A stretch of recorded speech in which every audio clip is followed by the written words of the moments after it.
Assalamualaikum warahmatullahi wabarakatuh. Perkenalkan, saya Lulu Anura dari SDN 8 Mimbaan Kabupaten Situbondo, CGP Angkatan 7, kelas 128.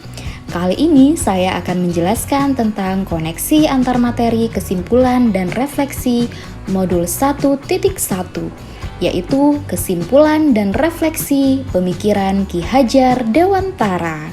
Sebagaimana yang kita ketahui tentang filosofi pendidikan Ki Hajar Dewantara, Ki Hajar Dewantara mengibaratkan pendidikan adalah menuntun segala kekuatan kodrat yang ada pada anak-anak agar mereka dapat mencapai keselamatan dan kebahagiaan yang setinggi-tingginya, baik sebagai manusia maupun sebagai anggota masyarakat. KHD juga mengibaratkan anak sebagai kertas putih dengan garisnya yang samar-samar.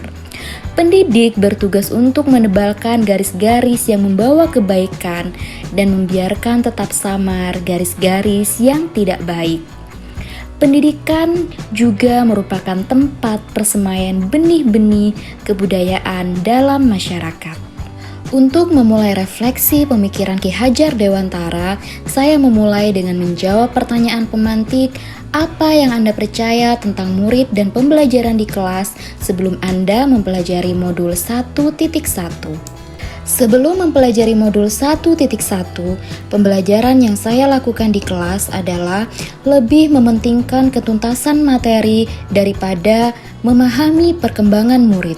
Sebagai guru di kelas 6, saya memiliki beban untuk menuntaskan materi ajar dengan waktu yang lebih singkat, karena waktu belajar di kelas 6 dipotong untuk ujian praktek dan juga ujian sekolah.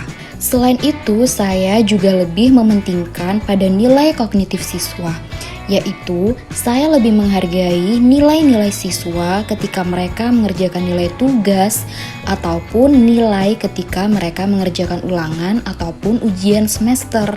Pembelajaran yang saya lakukan juga cenderung berpusat kepada guru.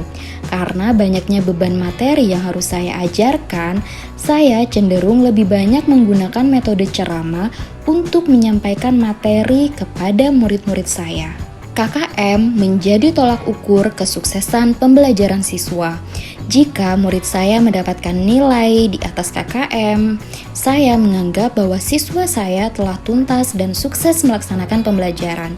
Jika siswa saya lebih banyak di bawah KKM, saya menganggap bahwa mereka telah gagal dalam pembelajaran yang saya lakukan. Selanjutnya, apa yang berubah dari pemikiran atau perilaku Anda setelah mempelajari modul ini? Setelah mempelajari modul 1.1, saya menyadari bahwa apa yang saya lakukan di kelas tidaklah semuanya benar. Ada beberapa hal yang harus saya perbaiki supaya pembelajaran di dalam kelas saya lebih berpihak kepada murid. Setelah mempelajari modul 1.1, saya menyadari bahwa budi pekerti dan karakter murid lebih penting dari sekedar menuntaskan materi. Karena murid bukanlah objek dalam pembelajaran, tapi mereka adalah subjek yang memiliki perasaan. Saya juga menyadari bahwa proses pembelajaran yang seharusnya saya lakukan haruslah menyeluruh, tidak hanya pada aspek kognitif, tetapi juga aspek afektif, psikomotor, spiritual, sosial, dan juga budaya. Saya juga menyadari bahwa pembelajaran yang tepat adalah pembelajaran yang berpusat pada murid, karena murid merupakan subjek dalam pembelajaran. Jika mereka melakukan banyak aktivitas dalam pembelajaran, tentu apa yang mereka pelajari akan lebih bermakna dan lebih mengena di dalam sanubari dan juga pikiran mereka. Saya juga menyadari bahwa sebagai guru saya harus lebih cermat dalam melihat kelebihan masing-masing murid. Karena saya meyakini bahwa setiap murid memiliki kelebihannya masing-masing. Setelah mempelajari modul ini, saya juga menyadari bahwa peran guru yang sebenarnya adalah sebagai fasilitator pembelajaran, di mana guru bertugas untuk menemani siswa dan menuntun siswa dalam belajar di sekolah. Guru harus mengajar dengan tulus dan penuh dengan kesabaran, karena karakter setiap anak tidaklah sama.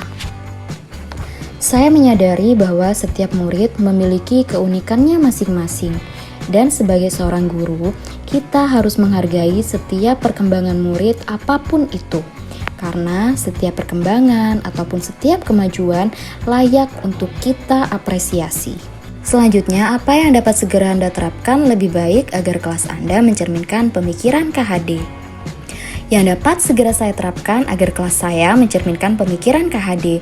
Yang pertama yaitu menerapkan pembelajaran yang menuntun, bukan menuntut. Merancang pembelajaran yang bermakna dan menyenangkan. Menerapkan pembelajaran berdiferensiasi untuk memfasilitasi keunikan masing-masing siswa, mengapresiasi setiap perkembangan murid, menerapkan pembelajaran berbasis budaya lokal, serta melatih kecakapan abad 21 pada murid. Kesimpulan yang saya peroleh setelah mempelajari modul 1.1 yaitu pendidikan adalah menuntun anak sesuai dengan minat dan bakatnya. Pendidikan seharusnya berhamba pada anak, serta pendidikan tidak hanya tentang ilmu pengetahuan, tetapi juga budi pekerti dan karakter yang kuat. Demikian yang dapat saya sampaikan. Terima kasih dan semoga video ini dapat bermanfaat bagi insan pendidik di luar sana. Wassalamualaikum warahmatullahi wabarakatuh.